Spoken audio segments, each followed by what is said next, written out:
Та бүхэндээ энэ өглөөний мэндийг хүргэе. Төрийн албаны зөвлөлийн 7/4/10 уламжлалт сургалт мэдээллийн цаг маань төрийн албаны зөвлөлийн энэ бас танхимаас та бүхэнд хүрэхэд бэлэн боллоо.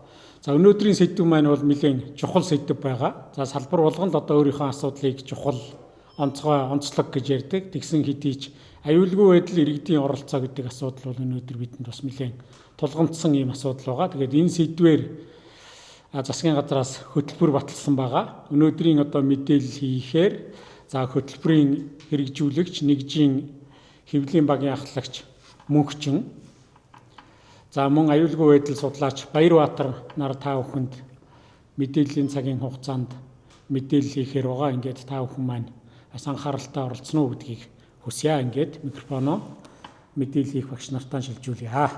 Миний би өнөөдөр яг аюулгүй байдал иргэдэд оролцох хөтөлбөрийн үндсэн үйл ажиллагааны төлөвлөгөө болон ер нь ерөнхий хөтөлбөрийн талаар танилцуулга хийхээр бэлдэж ирсэн байна. Юунд түрүүнд манай аюулгүй байдал иргэдэд оролцох хөтөлбөр маань 2026 оны 1 сарын 28-нд засгийн газраас батлагдсан улсын хэмжээнд хэрэгжихээр төлөвлөгдсөн. Манай яг хөтөлбөрийн үндсэн хариуцч хэрэгжүүлэх нэгж маань тагнуулын ерхий газар түүний арийн үндэсний тагнуулын их сургууль дээр яг хэрэгжиж явж байгаа. Тэгээд хөтөлбөрийн хэрэгжилтийн үндсэн баг маань сургууль дээр хариалагдаад явж байгаа. За тэгээд эхний ээлжинд бид зорилгоо ярих хэрэгтэй баг. Нэгдүгээрт ерөөдөө бидний яг зорж хүрэх гэж байгаа гол зүйл маань иргэд олон нийтэд аюулгүй байдлын талаар мэдлэг ойлголтыг дээшлүүлэх үндсэн зорилготой. Үүнийхээ хүрээнд бид нэр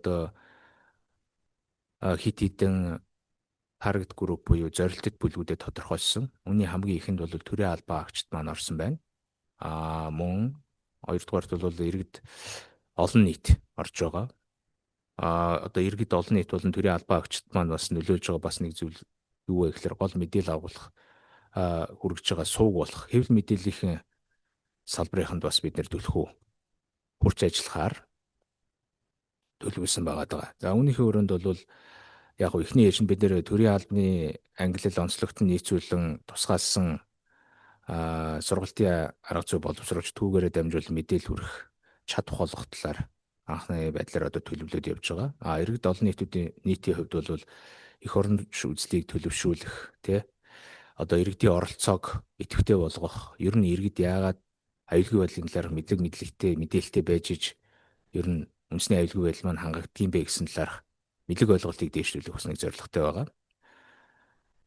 Эцэст нь хэвлэл мэдээллийн олон нийт хэвлэл мэдээллийн салбарын буюу сэтгүүлч, сурвалжлагч нартай бас зориулсан үндсэн сургалтын хөтөлбөр болон бас нөлөөлөх ажлуудыг төлөвлөн ажиллахаар төлөвлөд байгаа. За энэ хөтөлбөрийн маань яг яагаад бид нэр иргэд олон нийт ялангуяа иргэдийн оролцоо гэж нэрлэдэг байгаа гэдэг гол шалтгааныг энэ дээр би товчхон тайлбарлая. Үндсэндээ өнгөрсөн хугацаанд гэх юм, өнгөрсөн түүхийн хугацаанд гэх юм уу, ер нь төр төвтэй аюулгүй байдлын бодлого төвлөрч явж исэн. Төр нь ерөнхийдөө иргэдэд хамгаалах ёстой. Юу гэдгийг бид нар чинь нэг миний төр намайг хамгаална, миний цагдаа намайг хамгаална гэдэг шиг ер нь тийм үзэл санаатай явж ирсэн. Гэвч энэ маань нэг технологийн хөгжил, дэлхийн даяаршлыг дагаад мэдээллийн хурцтай тархалтаас үүдээд бидний хувьд бол дан төр бол энэ аюулгүй байдлыг хангах бололцоогүй юм байна. Үүнд бол иргэд маань өөрсдөө мэдлэгтэй, мэдээлэлтэй хянамгаа байж иж бас үндэснийх аюулгүй байдлыг хангадгийн байна гэсний үндсэн дээр ерөнхийдөө дэлхийн улс орнууд олон улсын хэмжээнд ерөнхийдөө шилжилт хийгдэж байна. Тэр гол шилжилт маань юу вэ гэхээр төр төвтэй аюулгүй байдлын бодлого маань нийгэм төлөвтэй аюулгүй байдлын бодлогоор шилжиж байгаа. Үүний нэг гол шалтгаан маань болохоор бид нар өнөөдөр бас чимээгүй дайн гэх юм уу, мэдэхгүй дайн, оюуны дайн гэдэг зүйл рүү ерөөхдөө орж байгаа. Энэ талаар манай Баярбаатар судлаач маань яг тодорхой та бүхэндээ дараа нь энэ талаар сургалт орно. Тэгээ ерөөхдөө бол иргэдийн оролцоо, иргэдийн мэдлэгтэй байдал ерөөхдөө үндэсний аюулгүй байдлыг хангахад чухал үүрэгтэй байдгийг шүү гэдгийг бид нар гол нь онцлох гээд Тэгээд ерөөхдөө энэ бол бид нарт бас бодлогын хэмжээний шилжилт хийж байгаа шүү гэдгийг бас хэлэх нь зүйтэй баха. За олон улсын хэмжээнд дөрөв бие дурдсан олон улс ерөөхдөө ингээд төр төвтэй аюулгүй байдлын бодлогоос эргэн төвтэй аюулгүй байдлын бодлого руу шилжиж байна гэдгийг түрүүн хэлсэнчлэн одоо хамгийн үр дүнтэй бодлого хэрэгжүүлж байгаа улсууд маань энд харагдаж байна. Ямар ч тач Финлянд, ялангуяа Нордик, Скандинавийн орнуудын ерөнхийдөө туршлагууд бол маш сайн байна. Азиас гэж дурдсах юм бол Сингапур байгаа.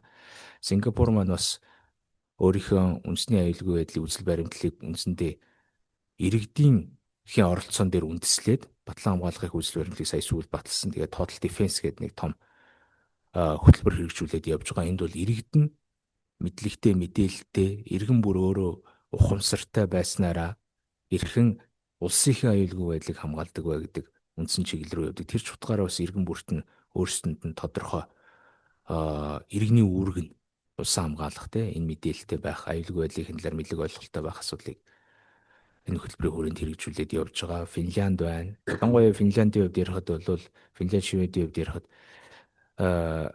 боловсролын системд одоо хамгийн их яригадаад байгаа зүйл бол өнөөдөр бидний яриад байгаа хуурамч мэдээлэл, худал мэдээллийн асуудал яригдж байгаа. Үүнтэй тэмцэх гол асуудал болох боловсролын системд тусгай хөтөлбөрүүд оролцуулж яваад одоо үр дүнтэй явж байгаа.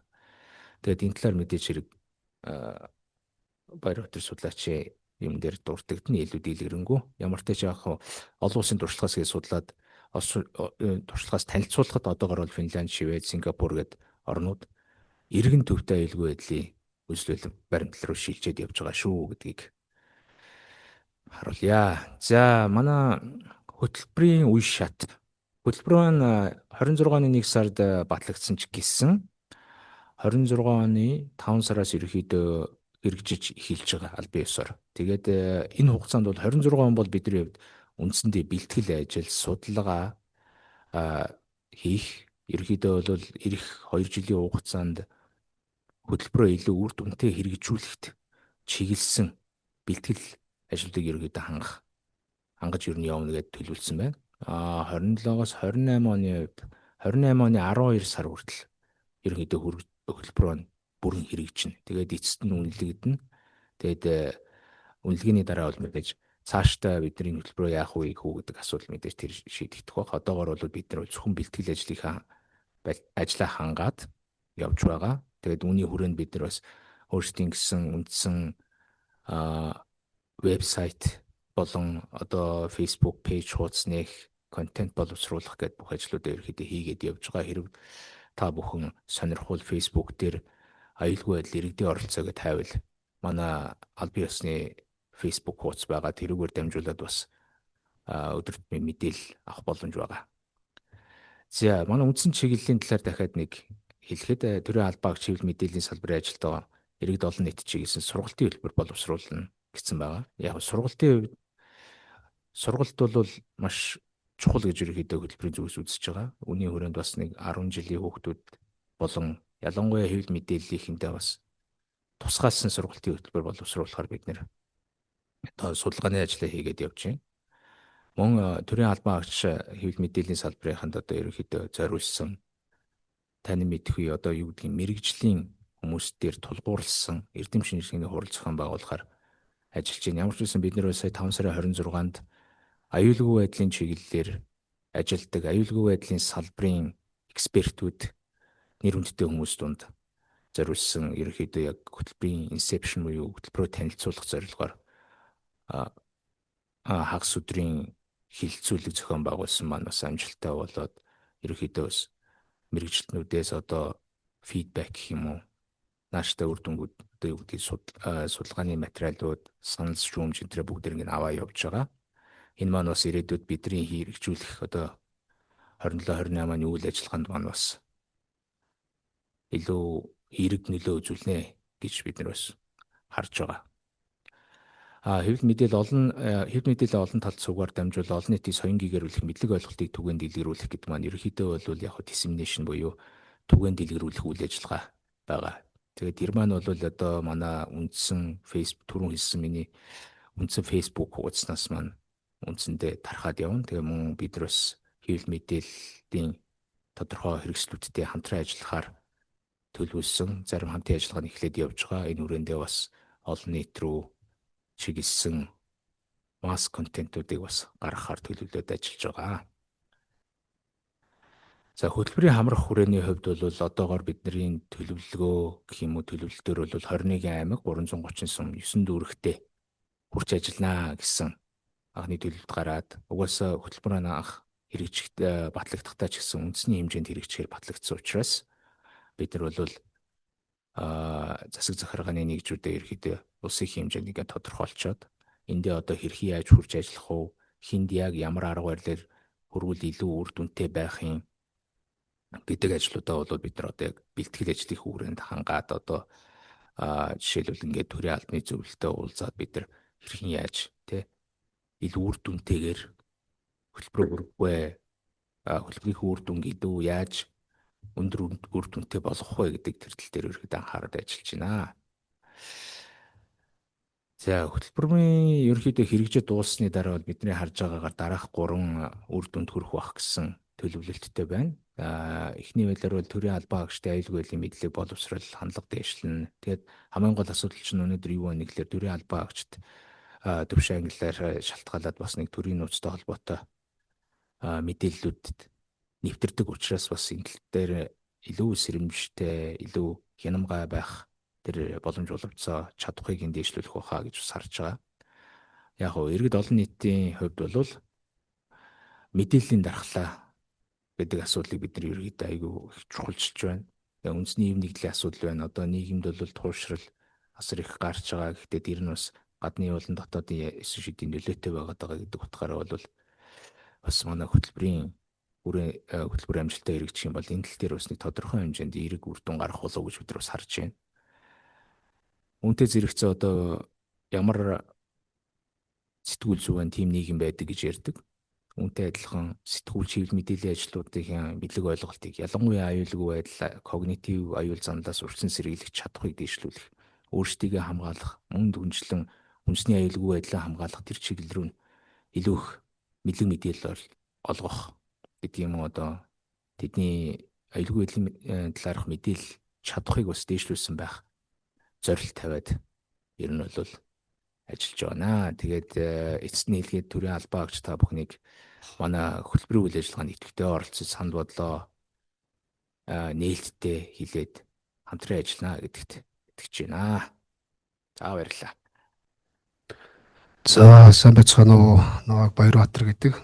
За олон улсын харилцаа аюулгүй байдал судлалын мэргэжилтэн байна. За хөтөлбөрийн танилцуулгыг бол манай сошиал багийн ахлагч мөнхчин дэлгэрэнгүй танилцууллаа. За ингээд би та бүхэнд бол когнитив аюул, когнитив дайн гэж юу юм?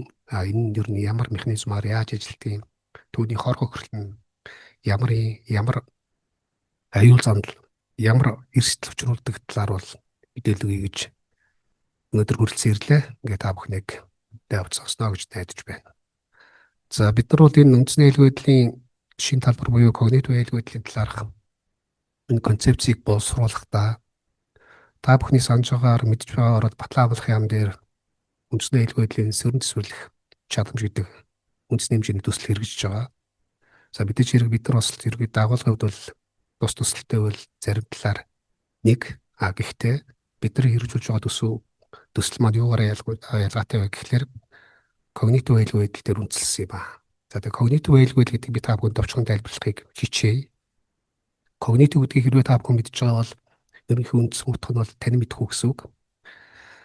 За тань мэдхүү аюулгүй байдал гэхлээр бас сонсогдож магадгүй. Ерөн салбар болгонд бол когнитив гэдгийг бол өөрийнхөө агуулгаар тайлбарлаж ойлгодог. Боловсролын салбарт бол когнитив, сэтгэл зүйн тань мэдхүй, сэтгэл зүйн салбарт бол мөн тань мэдхүү. Аюулгүй байдлын салбарт бол ерөнхийдөө хүний оюун санааны аюулгүй байдал гэж тайлбарлаж, ойлгож хөвшиж ирсэн. За когнитив гэхлээр бас зарим хүмүүс нэлээ хол сонсогдож байж магадгүй. Гэхдээ когнитивыг зүгээр монгол хэлэнд болгоод энгийн утгаар авч үзэх юм бол маш энгийн ойлголт. За би та бүхэнд хэдхэн энгийн жишээ хэлье. Бид бүхэн өөр хүүхдүүдэд яаж хүмүүжүүлдэг вэ? Эцэг эхчүүд хүүхдүүдэд хүмүүжлэхдээ ерөнхийдөө өгүүлэмжээр хүмүүжүүлдэг. Өгүүлэмж буюу наратив. Одоо чи сайн байх ёстой, хичээлээ сайн хийх ёстой, хулгай хийж болохгүй, улс их орныхоо хөгжлийг дэмжих ёстой ч гэх юм уу. Энэ бүх өгүүлэмж өөрөөр хэлбэл бидний хүүхдүүд багаасаа аав ээжтэйгээ цуг амьдраад тэр хүмүүжлийн нөлөөгөөр өсөж том болоод тэр хүний оюун санаа, зан төлөв, сэтгэл зүй бүх юм бүрлэгдэг байна. Тэгэхээр энэ когнитив ерөнхийдөө энэтэй төстэй ойлголт. Өнөөдөр когнитив аюулын гол агуулга нь ерөөсөө энд чиглэж байгаа. Аюулгүйдийн салбарт бол бид нар бол халдагч буюу одоо зарим тохиолдолд дайсан улс гэж ярьдаг. За би бол халдагч гэдгээр нь явчих. Халдагч улс, бай улс буюу одоо тэр товтлогоонд өртөж байгаа улсынхаа нийгмийн сэтгэл зүй буюу иргэдийн оюун санаа, сэтгэл зүй рүү чиглэсэн системтэй ажиллагааг хэрэгжүүлж идэг. За манай улсын хувьд яваад үзэх юм бол түүхэндээ бид нар бол энэ когнитив аюулгүйдийн талаар нэлийн гүнзгий урт хугацааны дуршлагтай. Хэрвээ Чингис хааны хэлсүүгийг та бүхэн санаж байгаа бол хүний сэтгэлийг эзэмдвэл биеийн хаалтах вэ гэж Чингис хааны алдартай үг гэдэгтэй. Ерөнхийдөө Чингис хааны энэ үг маань когнитив аюулгүйдлийг товчхон буюу тодорхой тайлбарлаж байгаа. За тэгээд хүүхдийн хүмүүжил ингэж явагддаг гэж хэллээ. За бид зүгээр нэг жишээ авахад гадаад олон жил амьдэрсэн зарим хүүхдүүд энэ бол бодиттой жишээ шүү Монголд тулгарсан. Монголдо босч ирээд дунд сургуульд юм уу, хувийн эсвэл нийтийн аль нэгэн сургуульд суралцдаг. Гэхдээ очинд таардгүй. Яагаад таардгүй гэхээр тэр хүүхэд гадаад 4-5 жил за бүр түүнээс ч дээш хугацаагаар тодорхой хэмжээний боловсрол эзэмшээд тэр боловсролыг хүлээгээд авсан байдаг. Гэтэл Монголд бол бид нар хүүхдүүдэд арай өөр байдлаар хүмүүжүүлдэг байх тийм ээ. Нийгмийг харах өнцөг. Хамгийн тод жишээ гэх юм бол ижил хүйсний асуудал байна. За энэ хүүхдүүдээр ямар жишээ гарсан бэ гэхээр тухайн хүүхд маань Монголд ирээд хичээлдээ суусан юм байна л да. За тэгээд багш нь хичээл дээр эмэгтэй хүүхд хичээл дээр суугаад завлаа суудсан юм байна сандал дээрээ. Тэгсэн чинь багш нь юу гэж хэлсэн бэ гэхээр чи эрэгтэй хүүхд шиг завилцуулаа гэж загинсан байгаа. Тэгсэн чинь тэр хүүхдийн тайлбар нь юу байсан бэ гэхээр эрэгтэй эмэгтэй хүмүүс бол ямар ч ялгаа байхгүй. Тэгэхээр тэр завилж суун уу яана уу дээрөөсөө тэр хүүхдэд нэг ач холбогдолтой биш гэсэн үг. Маш энгийн жишээ. За тэгээд бүр энэ дээр нахаад авч үзэх юм бол тэр хүүхдэд үндэсний аюулгүй байдал, эх оронч, үзэл одоо улс эх орондоо тус дэмжлэг болох гэдэг ойлголт бол бас арай өөр сонсогдно гэсэн үг. Тэгэхээр энэ боловсролын системээр дамжуулж энэ когнитив нөлөөлөл явагддаг байна гэдгийг энгийн жишээн дээрээс харж болно. За 2024 оны 2 сард бол жил болгон Германд Мюнхений аюулгүй байдлын баг гурал гэж болдог. За 2024 оны 2 дугаар сард бол энд оролцогч зарим улсууд когнитив аюулгүй байдлын талаар нэлээд өргөн хэмжээний яриа хэлцээр хийсэн. За энэ дээр үл юуг авч үзсэн гэхээр Хятад, Оросоос, барууны орнуудад, Америк тэргүүтэй барууны орнуудад когнитив дайралт, когнитив ажиллагааг гүнзгий түвшин зохион байгуулж байна. За тэгээд энэ когнитив аюулгүй байдал гэдэг бол судалгааны эсвэл онлайн түвшний ойлголт биш. Бодит амьдрал дээр ороод ирж гэсэн ойлголт байна гэдэг үднээс энэ аюул замлаас хэрхэн сэргийлэх, ямар арга хэмжээ авах талаар ярилцсан байдаг. За тэгээд когнитив аюулгүй байдал нь өөрөө бас энэ академик ертөнцид бас харьцангуй шинэ ойлголт. НАТО-гийн орнуудаас 2021 оноос хойш ерөнхийдөө онлайн түвшинд бүтцээ гаргаад когнитив аюулгүй байдлыг тодорхойлоод за тэгээд эрх зүй, зохион байгуулалт гэх мэтийн тодорхой арга хэмжээг хэрэгжүүлж байгаамаа. За ингээд би үндсэн юу руугаа илтгэл рүү оръё.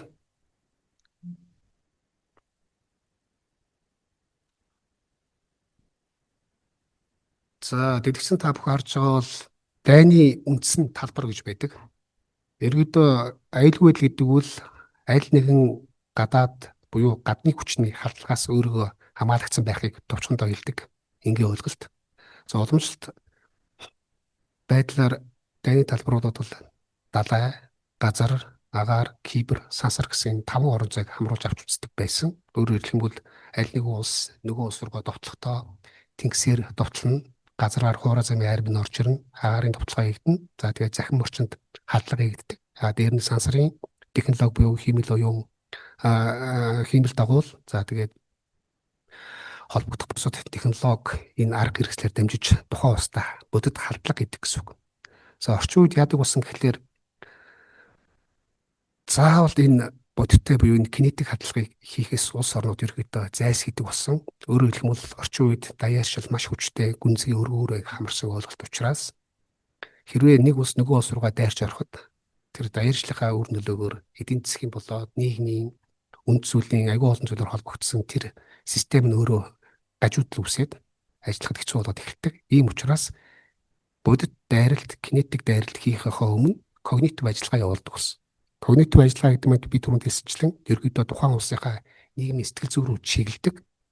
Хэрвээ ард түмнийх нь тухайн улсын ард түмний эсвэл иргэдийнх нь оюун санааг өөрчлөөд, гажуудуулаад, манипуляц хийгээд шийдвэр гаргах төвшөнд нөлөөлж чадах юм бол тэр улс руу заавал цэргийн хүчээр орох шаардлагагүй гэдэг ойлголт үүссэн. За тэгэхээр хамгийн сүүлд энэ 6 дахь орон зай буюу доменоор когнитив аюулгүй байдлыг оруулж ирж байгаамаа.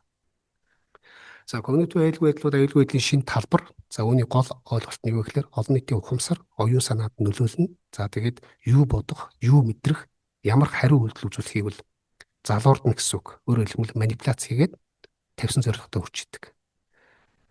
За бидний хамгийн сайн мэддэг жишээр бол Орос-Украины дайн байна. За Орос-Украины дайныг та бүхэн харж байгаа бол одоо хүртэл шийдэгдээгүй кинетик дайны ажиллагаа хийх цэр байгаа.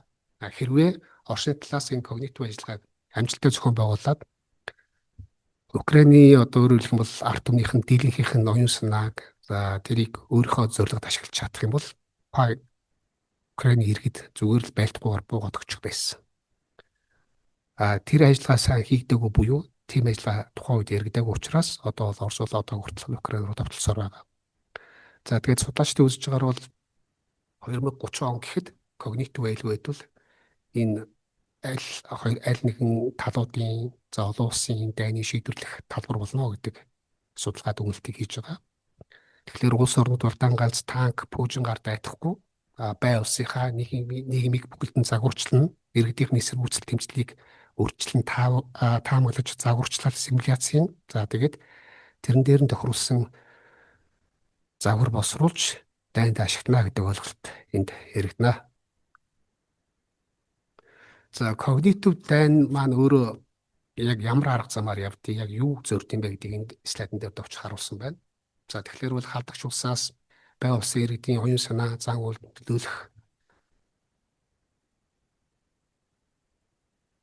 нөлөөлөх ажиллагааг маш эрчимтэй хүчтэй явуулж идэг. За тэгэхээр нийгмийн түвшинд яадаг вэ гэхээр ардчлал, хууль дэдлэх ёс, нийгмийн хэм хэмжээ, шударга ёсыг гажуудуулдаг. За когнитив энэ арга ажиллагааны хүрээнд яригддаг нэг гол асуудал нь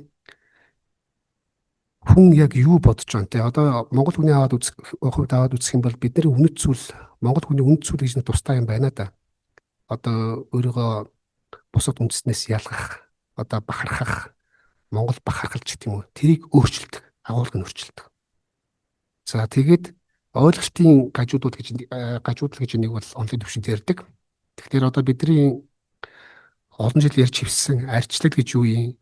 Гүйл дэдлэх ёс гэж юу юм? Үний эрх гэж юу юм бэ гэдгийг бол когнитив төвшөнд өөр байдлаар тайлбарладаг. За бид нар өөр хүүхдүүдтэй өсөхдөө бол за чи монгол хүн ийм байх ёстой, монгол хэлээ сайн сурах ёстой, хараад хэлж болохгүй ч гэх юм яа ийм байдлаар өсгөлөө гэж бодъё.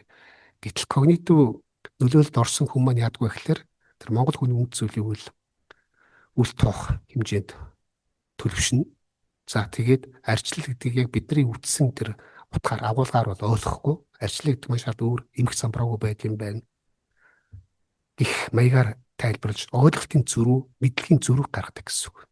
За тэгээд энэ когнитив дайны бас нэг аюул нь юу вэ гэхээр энэ бол хиймэл оюун буюу технологийн дэвшилтэд уялдаж маш хүчтэй, маш гүнзгий, маш өргөн үрийг хамарсан. За тэгээд түүний хор хөртлийг бол тооцоолоход бэрхтээ. Өөрөөр хэлбэл хиймэл оюуны дэвшлиг та бүхэн харж байгаа. За би энэ дээр нэг жишээ хэлэхэд 2025 оны үед Хятад улс DeepSeek гэдэг хиймэл оюуны платформыг бий болгож хөгжүүлсэн. Үүнийг бол барууныхны ChatGPT ч тийм үү одоо энэ X-ийн хиймэл оюунуудтай өрсөлдөл гаргаж ирсэн. За тэрийг бол алгоритмыг бол автоматар хятадын засгийн газраас зохион байгуулалттайгаар албаар гэх юм уу да өөрчилсөн байгаа. За хэрвээ та бүхэн DeepSeek буюу хятадын хиймэл оюунаас ардчлал гэж юу вэ гэж асуух юм бол барууны хиймэл оюуны тайлбарладаг тэр агуулгаас арай өөр тайлбарыг хийх жишээтэй.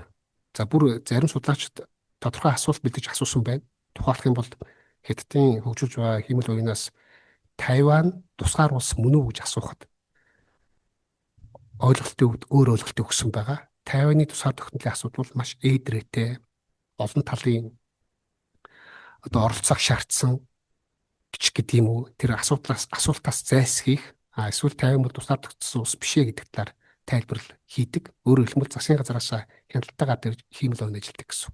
Тэгэхээр бидний хүүхдүүд бид нар өөрсдөө бас мөн хиймэл оюуны энэ алгоритмыг програмуудыг ашиглахдаа болгоомжтой ажиллах хэрэгтэй гэсэн үг. Хиймэл оюуны тэр платформудаас өгж байгаа гаргаж байгаа тайлбар бол 100% бодит үнэн биш ээ гэдгийг харуулж байна. За тэгээд энэ когнитив дайны бас нэг аюултай тал нь юу гэдэг вэ гэхээр өмнө нь бол кинетик дайны үед буюу уламжлалт дайны үед халдагч ус маань яг нийгмийн сэтгэл зүйн рүү бүхэлдэн чиглэсэн үйл ажиллагаа явуулдаг байсан. Тэр нь бол яг нийгмийн бүлгүүдийг, томоохон бүлгүүдийг эсвэл тухайн улс орныг ингээд өргөн үрээр хамарч ажилтдаг байсан бол одоо бол энэ хиймэл оюун тусламжтайгаар яг хувь хүний түвшинд хүрч ажиллаж чаддаг болсон. Өөрөөр хэлбэл Монгол улс 3.5 сая хүнтэй гэхэд 3.5 сая хүний хүн бүр дээр хүрч ажиллана гэсэн үг. Хиймэл оюун алгоритм тулгуурлаад. Жишээлбэл энэ болд гэдэг хүн байлаа гэхэд тэр болд гэдэг хүн өглөө хэдэн цагт босдгийг, юу боддгийг, баг сургуультай ямар дүн авч ирсэн. За ер нь мэдлэгийн түвшин юу юм? Зан чанар нь ямар юм?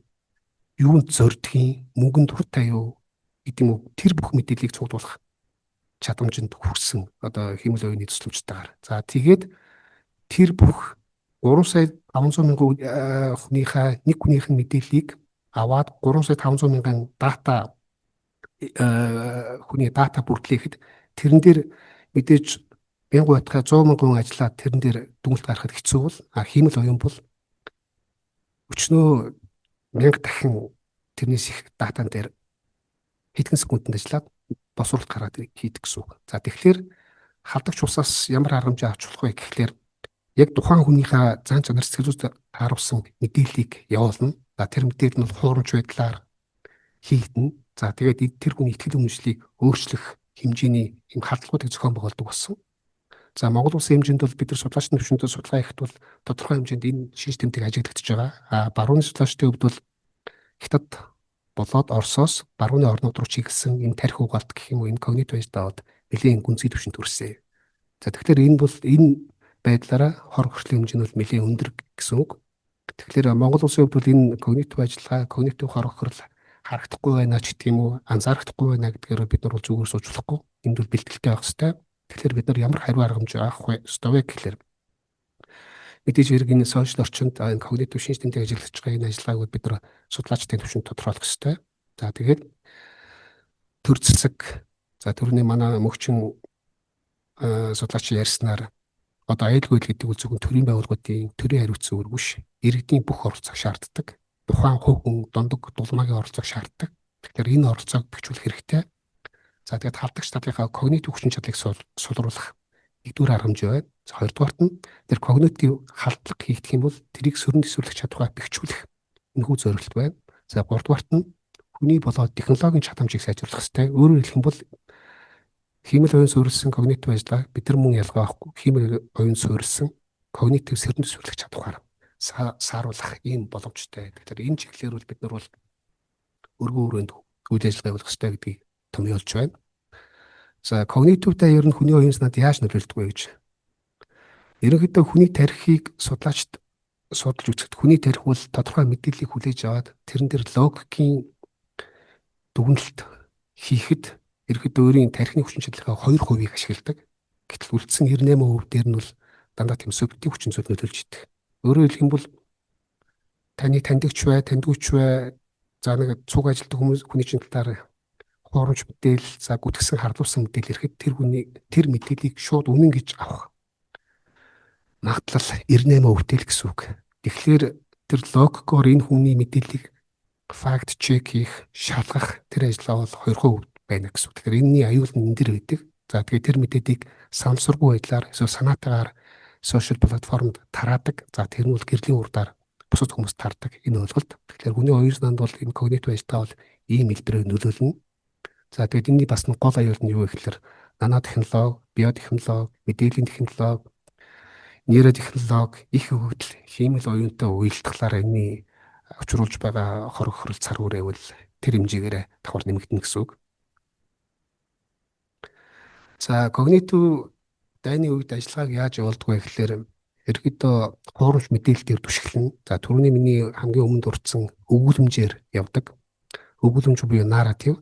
Өөрөөр хэлэх юм бол нийгмийн нөлөө бүхий хүн одоо засгийн газрыг муулах, за эсвэл арчлал хүний эрхийг үүсгэх өөр юу гэдэг ямар нэгэн тийм өгүүлэмж тараахад тэр өгүүлэмжийг тэр хүнийг тэр нөлөөлж байгаа хүнийг шүтэмжирдэг гэх юм уу, тэрэнд сайнаар ханддаг хүмүүс шууд үнэн гэж хүлээж авах магадлал маш өндөр. Тийм учраас наратив гэдэг ойлголт бол нэлээд өргөн хэмжээнд яригддаг. За тэгээд дээр нь сансрын технологид суурилсан хяналтууд явж байдаг. За бидний агаарын орон зай, сансрын орон зайд бол тодорхой улсуудын хиймэл дагуул, тодорхой координатор бол тодорхой давтамжтайгаар байнга зогсож хяналт хийдэг гэж ойлгож болно. За энэ дээр бас нэг яригдах юм нь бол юмсын интернет гэдэг ойлголт байдаг. Юмсын интернет гэдэг ойлголт бол юу вэ гэхээр одоо бид бүхний өдөр тутмын ашигладаг гар утас байна, автомашин байна, цахилгаан автомашин тэр дундаа хөргөч, телевизэр, пэйж юу гэдэг. Энэ бүх юм чинь бүгд смарт болсон. Смарт болно гэдэг маань мэдээж хэрэглээний хувьд ахуй хувьд бол давуу талтай боловч тэр бүх зүйлсийг хиймэл оюуны алгоритмтай холбохоор таны за яг тэр зүйлийг ашигладаг хүний бүх мэдээллийг, биометрик мэдээллийг, хувийн мэдээллийг автоматар үндсэн сервер руу дамжуулдаг гэсэн үг. Тэгэхээр бид нар бол ерөөсөө энэ мэдээллийн маш эмзэг орчинд амьдарч байгаа орчин үед хүмүүс мэдээж ахуй хувьд бол давуу тал байгаа. Бид нар өдөртний үйл ажиллагааг хөнгөвчлж байна. Гэтэл эсвэргээр бид нар мэдээлэл байнга алдагдчихдаг гэсэн үг. За өмнө нь бол энэ хиймэл оюуны хөгжлөөс өмнө бол энэ мэдээлэл алдагдах нь нэг тийм санаа зовх асуудал биш байсан. Гэтэл одоо энэ чинь бүх мэдээллийг өчнөө сая метадата мэдээллийг гэх юм уу да тэр чинь боловсруулах хүчин чадалтай хиймэл оюун гараад ирсэн. Тэр чинь техник хангамжинд квант компьютер боловсруулдаг болсон учраас энэ бүх мэдээллийг чинь эрсдэл нь тэр нэмэгдэж байгаа гэсэн үг.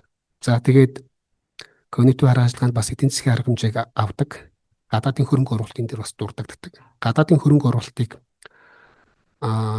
зорилготойгоор яг тухайн когнитив ажиллагааныхаа хүрээнд чиглүүл шийдэг болсон. Тэр эдийн засгийн тэгэхээр гадаадын хөрөнгө оруулалт болгон сайхан зүйл биш гэж ойлгож болно. За дээр нь эрх зүйн дайн гэдэг ойлголт байдаг. Эрх зүйн дайны жишээн дээр та бүхэн гэрээ мэдж бол 2024 онд Гүржийн парламентаас гадаадын агентийн тухай хууль гэдгийг баталсан. За энэ хуулийн агуулга нь юу гэдэг вэ гэхээр гадаадын агент гэдэгт нэгдсэн үндэсний байгууллагын харьяа байгууллагууд, за олон улсын хүний эрхийн байгууллагууд ч гэх юм уу зарим төрийн бус байгууллагууд орсон байдаг. Эдгээр байгууллагууд үйл ажиллагааг хориглох тэр эрх зүйн орчныг бүрдүүлэх чиглэлээр хийгддэг. За онлайн дайн гэж байна. Онлайн дайн яадаг вэ гэхээр академик ертөнцид буюу судлаачдын тогтоосон бидний мэдлэгээр амьдралаар шалгагдсан үнэн гэж тогтсон тэр ойлголт категори онлайн тэр агуулгыг өөрчилдөг гэсэн үг. За дээр нь мөн улс төрийн нөлөөлөл байна. Улс төрийн нөлөөлөл шийдвэр гаргах түвшний холбоо агшид нөлөөлөх энэ нөлөөлөлд явагддаг. За тэгээд когнитив ажиллагаа ерөөдөө дөрвөн алхмаар хийгддэг. ОДА буюу observation ажиглах, orientation чиглүүлэх, decisive буюу шийдвэрлэх, тэгээ үйлдэх гэдэг энэ дөрвөн алхмаар дамжиж яадаг. Ажиглана гэдэг маань бид бүхний өдөр тутмын бүх үйл ажиллагаа, интернетэд орсон уул мөр энэ бүх мэдээллийг цуглуулад хиймэл оюун засварчдаар боловсруулалт хийгдэж яадаг. За тэгээд тухайн байндаа чиглүүлдэг. За тэгээд чиглүүлснийхаа дараа бол тухайн ажиллагаа ямар хэлбэрээр, ямар загвараар явуулахаа шийднэ. За тэрний дараа тодорхой акц хийдэг гэсэн үг. Ийм байдлаар явагддаг. За тэгээд ямар үр нөлөөтэй вэ гэхээр үндэсний хэв нэгдлийг бүснүүлдэг, нийгмийн хуваагдал, талцлыг бий болгодог, үндэсний үнд зүйлийг алдагдуулдаг. Өөрөөр хэлэх юм бол ямар нэгэн Монгол улс үндэсний аюулгүй байдалд хор хохиртой ч юм уу үйл ажиллагаа боллоо гэхэд тэрийг эсэргүүцэх хүн ард байхгүй бол хэрвээ тийм оюуны болоо сэтгэл зүйн тодорхой орчин бүрдэхгүй бол бид нар бол үндэсний аюулгүй байдлаа хамгаалахад хэцүү гэсэн санаа энд явж байна. За тэгээд үндэсний сөрөг төсөөлөх чадварыг судруулж байдаг.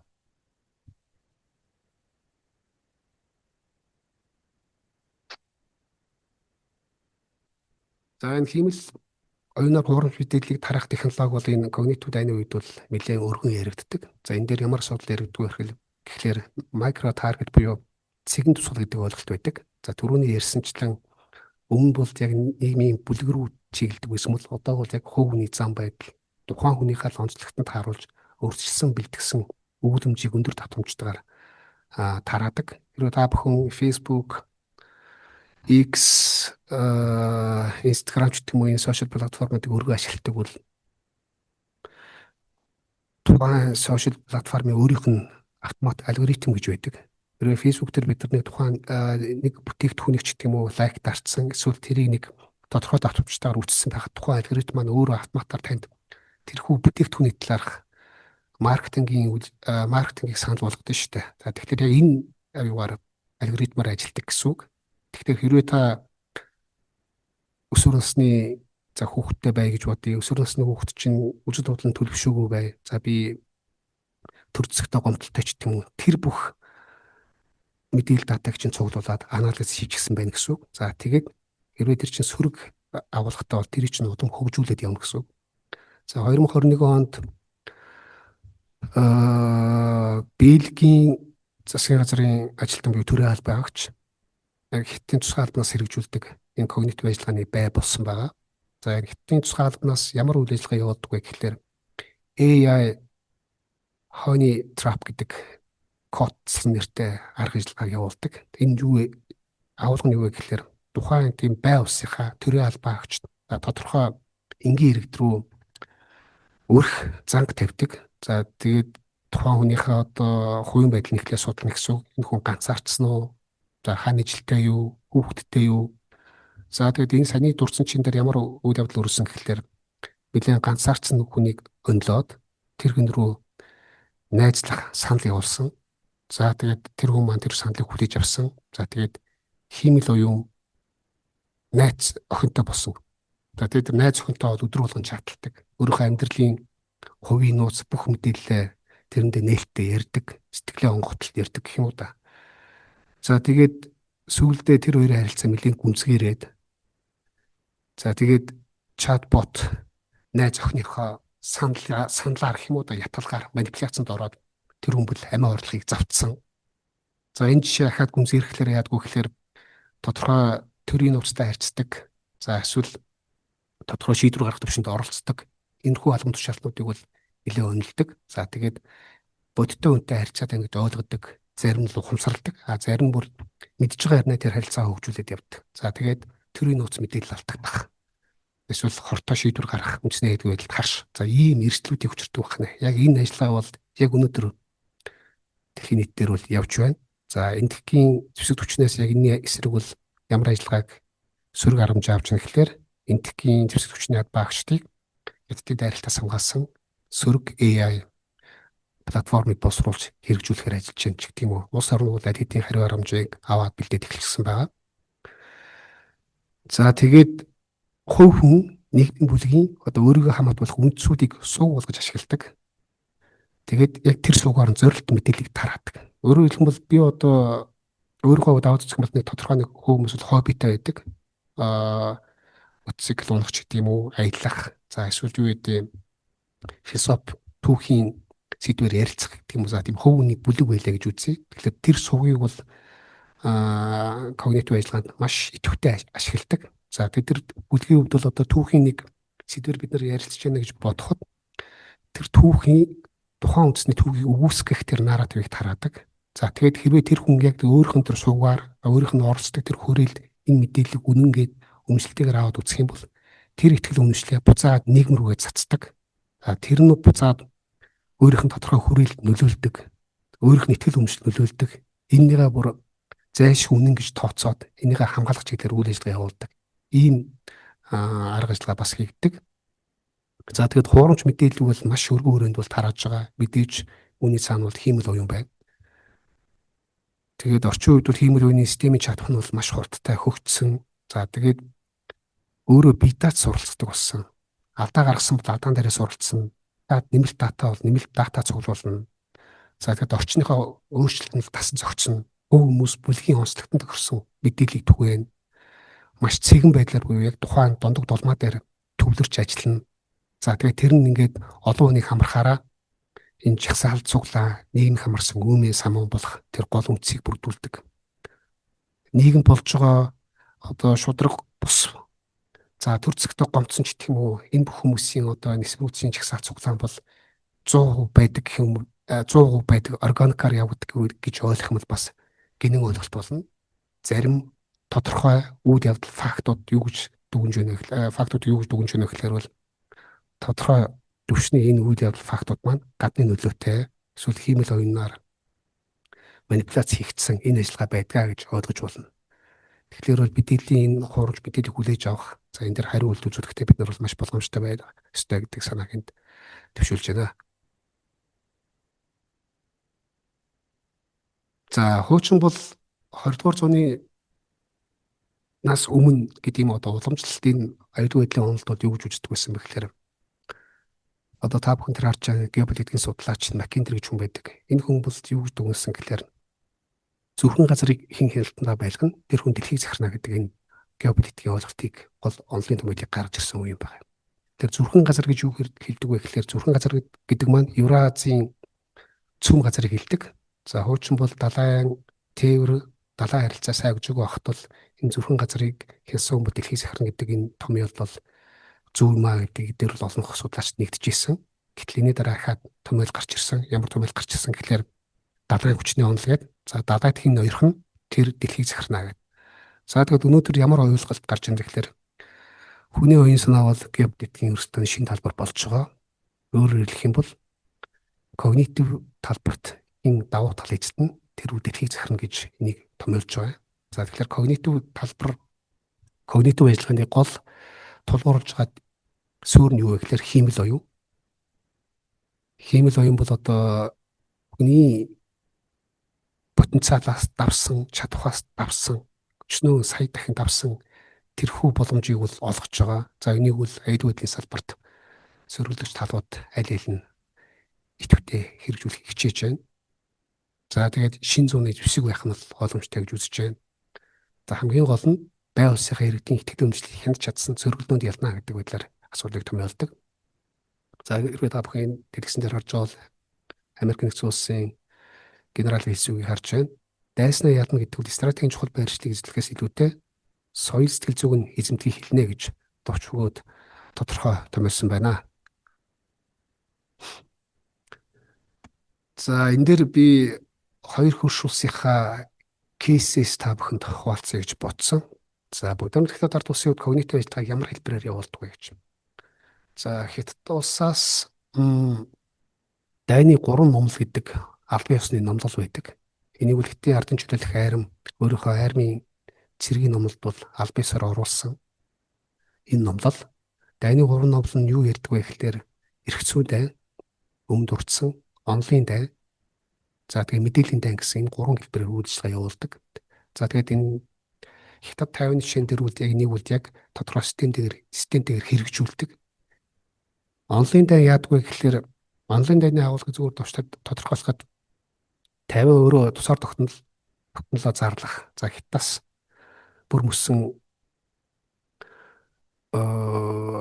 тусгаар байхыг байнга ирмэлзэж ирсэн.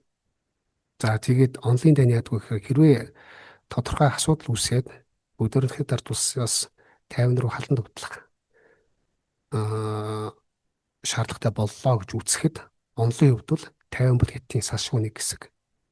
Түүхнээсээ уламжлалаасаа 50 бол Хятадын нэг байсан гэдгийг онлын хувьд батална гэсэн үг. Тэгэхээр энэ дээр онлын хувьд батлахтаа бол академик ертөнцийн судлаачид, улс төрчид, нийгмийн бүлгийн төлөөлөгчид энэ дээр бол оролцоотой. Өөрөөр хэлбэл Хятадаас 50 руу алдах юм бол тэр цэргийн албан тогтох үйл ажиллагааг зөвлөхнө гэсэн санаа явж байна. За эрх зүйн дайны гол агуулга нь яаж илэрдэг вэ гэхээр олон улсын эрх зүй за мөн тухайн улс орны хууль тогтоомжоор яг Хятад 50-ны жишээн дээр Хятад улс 50-ыг эзэлж авахад эрх зүйн хувьд ямар нэгэн асуудал үүсэхгүй. Хууль зүйн хувьд Хятад улс угаасаа тайваныг эзэлж авах нь бол ямар нэгэн хууль зөрчсөн, олон улсын эрх зүйг зөрчсөн үйл явдал болохгүй гэдгийг сэргийлж энэ чиглэлээр үйлс явуулдаг гэсэн үг. За дараагийнх нь бол мэдээллийн дай. За мэдээллийн дай бол мэдээж хэрэг энэ когнитив ажиллагааны хүрээнд явагддаг маш тодорхой хэмжээнд, тодорхой суугаар, тодорхой бүлэг хүн чиглэсэн үйл ажиллагаа. 2024 онд Тайваны ерөнхийлөгчийн сонгуул болсон. За ерөнхийдөө Тайванд бол 4 жил тутам ерөнхийлөгчийн сонгуул явагддаг. За тэгээ ерөнхийлөгчийн сонгуул дээр нь парламентын сонгуулиар Хятадаас энэ когнитив ажиллагаа төрний өрөөнд явуулж байгаа мэдээллийн дай бол асар идэвхтэй хийгддэг. За тэгээд Хятадын талаас яг 4 алхмаар бол энэ когнитив ажиллагааг хэрэгжүүлж байна. Эдгээрт нь бол их өгөгдлийг олзуурлах, цуглуулах. За энэ өгөгдөл буюу big data яаж цуглуулдаг вэ гэхээр энэ тагнуудын үйлчлэгээ явуулдаг. Кибер орчинд тагнуулын арга хэмжээ хийгдэн, кибер халдлага хийгдэн, тухайн сервер рүү хууль бусаар нэвтрэн, нууцаар нэвтрэн, тэнд байгаа бүх мэдээллийг авна. Төр засаг, хувийн гишлийн мэдээллийн дата руу орно. За ийм хэлбэрээр дата цуглуулна. За энэ дээр бол яг суурилсан метадата анализ хийж байгаа. За энэ дээр бол Хятадын алдартай энэ платформуд ажилладаг. TikTok, DeepSeek зэрэг хиймэл суурилсан аппликейшнууд бол энэ дээр бол алгоритмын анализ, дата анализ чинь. За тэгээд хэнийг, хизээ, хаана, яаж энэ халдлагын байгуулах үүдийг сонгоно. За энэ байгаа бол системтэйгээр сонгож гаргаж ирдэг. Энэ дээр бол хүний хүчин зүйлийн оролцоо маш бага. Хиймэл буюу үндсэндээ энэ дээр бол гол оролцоотой явна гэсэн үг. За тэгээд мэдээллийг цуглуулж боловсруулалт хийн. Дахиад боловсруулалт хийсэн дараа давтан боловсруулалт хийгдэг. Өөрөөр хэлбэл ирээдүйн таамаглах тэр процессоо бол байнга давтан сайжруулж идэг. Хэрвээ нэг удаа тэрүүн рүү халдаад гэх юм уу, хурууж мэдээлэл аваад хүлээ авах байдал нь тухайн алгоритмынхаа програмд нийцэхгүй тэрийг ахаас сул талыг ахиж тодорхойлоод ахад нэг оролдлого хийдэг. Тэр нь бүтлгүүд бол ахиж боловсруулалт хийгээд ахиж оролдлого хийдэг юм. Байнга тэр халдлагыг бол тодорхой алгоритмаар боловсруулж, улам боловсруулах болгож хэрэгжүүлж идэг гэсэн үг. За энэ дээр ямар үр дүн гарах вэ гэхээр стратегийн хүрээнд таамаглал дэвшүүлдэг, симуляц загвар гаргадаг. За тэгээд манипуляц хийж идэг. Тэгээд когнитив тэр домен дээр буюу когнитив талбар дээр ноёрхол бий болохыг санаархна. За тэгээд когнитив домен дээр ноёрхол бий болгосон үедээ бол яг тухайн зорилгодоо хүрэх тухайн улсад ашигтай шийдвэр гаргахад бол тэр нөлөөллийг бол хийхэд хүрнэ гэсэн санаа явж байна. За хэрвээ тэр когнитив домен дээр ноёрлоо тогтоосон үед бол нэг конок дарахад өөрт ашигтай шийдвэрийг гаргахад бэлэн болчлоо гэсэн тэр техникийн нөхцөл нь бүрдэж байна. За Орос улбаны улс дээр бол ямар жишээ гарч ирэхээр Украины дай ихснээс хойш 2022-оос 2024 онд Оросын засгийн газрын хамааралтай Social Design Agency гэдэг энэ компани Украины дайнд Оросын талыг дэмжсэн наратив буюу өгүүлэмжийг маш олон татамжтайгаар за дээр нь барууны арилсан улс орнуудын хуваагдлыг гүнзгийрүүлсэн хүний эрх арчлалыг өөр байдлаар гажуудуулж тайлбарсан Doppelganger гэдэг энэ ажиллагааг бол нэлээд өргөөрөнд явуулсан. За энэ дээр бол мэдээж generative AI-г бол гүнзгий төвшөнд ашигласан. За тэгээд chatbot, хуурамч мэдээллийг явуулахдаа бол яг тодорхой олон нийтэд нэр хүндтэй Washington Post, Fox News гэх мэт энэ хэвлэл мэдээллээс байгууллагуудаас гаргасан мэдээллийг хуурамч мэдээлэлтэй холиод их сурвалжийн эдгээр мэдээллийн байгууллагуудаас гаргасан их сурвалж битээр харагдуулаад энэ мэдээллийг бол өргөн хүрээнд тараасан. За тэгээд мэдээлэл таргаад тэр сошиал платформ дээр бол ахаад саяар нь хиймэл оюунаар дээр нь чатботын хүчээр бол тараасан байна. За ийм хоёр кейс байна. За энийг та бүхэн анзаараа авч үзтээ. За когнитив дайн жижиг улсын аюулгүй байдал яаж нөлөөлдөг вэ гэдэг дээр бол энд би товчхон мэдээлэл өгье.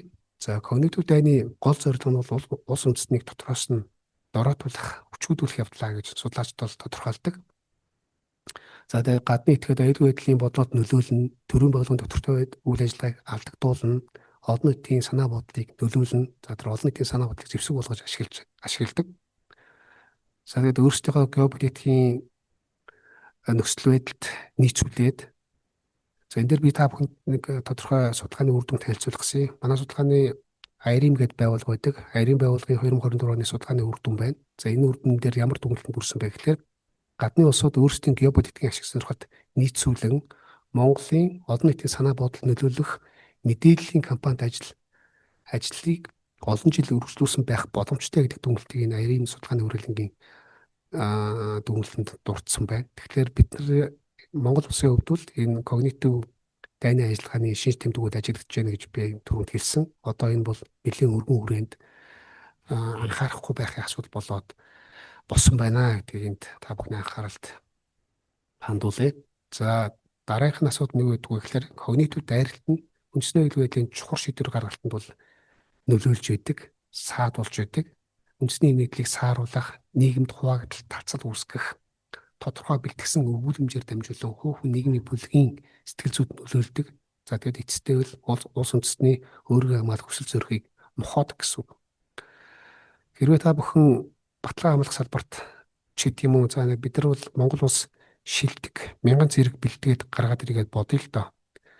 Гэтэл эх оронд ямар нэгэн аюул тохиолоо за гадны хадагч хүчинтэй, дайсантай байлдъя гэдэг тийм шийдвэр гаргалаа гэж бодъё.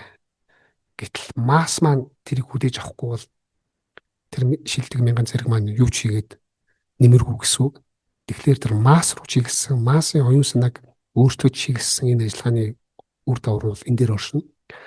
За тэгээд жижиг улсуудын хувьд бол их гүрнүүтэй харьцуулахад хүчин чадал, нөөц нь хязгаарламжууд бол байдаг тул зайлшгүй тулгамдсан бодиттой чухал тэгээд ноцтой аюул зонд анхаарлаа хандуулдаг. Өөрөөр хэлбэл бид нар бол жижиг улсын гол асуудал нь юу гэхээр нүдэнд харагдаж байгаа эдийн засгийн хөгжил, за баталгаа хамгаалах хүчин чадал ч гэх юм энэ бодиттой юм руу гол анхаарлаа хандуулдаг гэдэг. Гэтэл энэ зарим хүний ойлголтоор бол арай энэ хийсвэрийн ойлголт. Өөрөөр хэлбэл бидний өнөөдөр ярьж байгаа когнитив аюулгүй байдал руу анхаарал нь баг зарцуулагддаг гэсэн үг. Гэтэл тэр когнитив аюулгүй байдлын өөрийнх нь тэр учруулж байгаа үр дагавар нь хор хөртөл нь маш өргөн хүрээнд техник технологийн дэвшилттэй холбогдоод нэлээд гүнзгий явцсан гэдгийг бид нар анхаарах ёстой.